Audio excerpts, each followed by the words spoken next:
এর আগে কিন্তু ইন্ডিয়ান এয়ারলাইন্সে এরকম শুরু হয়েছিল। আমাদের এক নাগাড়ে কিন্তু 200টা থ্রেড পরপর এসেছিল। এয়ারক্রাফট উঠে আবার ফেরত যে ল্যান্ড করেছে অনেক কিছু, ঠিক আছে। সো সার্টেনলি এটা তো একটা, যদি ফ্যাক্টস না হয়ে থাকে, কেউ না কেউ ইন্টেনশনালি করতে পারে, এবং ইন্টেনশনালি করে যে মিসঅ্যালাইন করার জন্য, যে না ঠিক আছে এই ধরনের বোম অ্যালার্ট হচ্ছে। তো বারবার যদি এটা হতে থাকে তো একটা জটিলতা।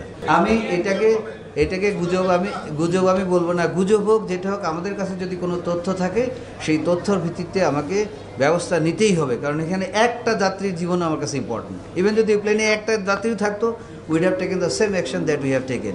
এরপরও যদি আসে, একই অ্যাকশন তো আমাদের করতেই হবে, কারণ আমরা তো রিস্ক নিতে পারবো না। We are dealing with lives, সেটা মাথায় রাখতে হবে। আমাদের একটা স্ট্যান্ডার্ড প্রসিজার আছে, সেই প্রসিজার ফলো করেছি আমরা। সেই প্রসিজার অনুযায়ী বিমানের সিকিউরিটিকে আমরা ইনফর্ম করেছি। বিমানের সিকিউরিটি কিন্তু বিমানের ক্যাপ্টেনকেও ইনফর্ম করে। সব কিছু করা হচ্ছে, যত রকম অফিসিয়াল অ্যাকশন সব আমরা করেছি, সমস্ত কিছু করা। ইনভেস্টিগেশন এটা আমরা যখনই আমাদের প্রোটোকলে আছে, যখনই এইসব ইনফরমেশান পাই, সঙ্গে সঙ্গে কিন্তু এই ইনফরমেশনের ভিতরে কিন্তু আমাদের যত গোয়েন্দা সংস্থা আছে সবার কাছে কিন্তু ইনফরমেশান চলে যায়। তারা কিন্তু তাদের নিজস্ব চ্যানেলে কিন্তু সমস্ত ইনভেস্টিগেশনগুলো অন করেছে, এবং এই ইনভেস্টিগেশনগুলো চলমান থাকবে। তো এইসব জিনিসে ইনভেস্টিগেশন করা, খুঁজে পাওয়া, আপনি জানেন ভেরি ডিফিকাল্ট নেটে, কারণ কোন নাম্বার থেকে সে 100 নাম্বার ঘুরে এসছে কিনা আপনি জানেন না। বাট হাউএভার আমরা এই ইনফরমেশনগুলো আমাদের যত সংস্থা আছে, যত এজেন্সি আছে, প্রত্যেকের কাছে দিয়ে দিয়েছি।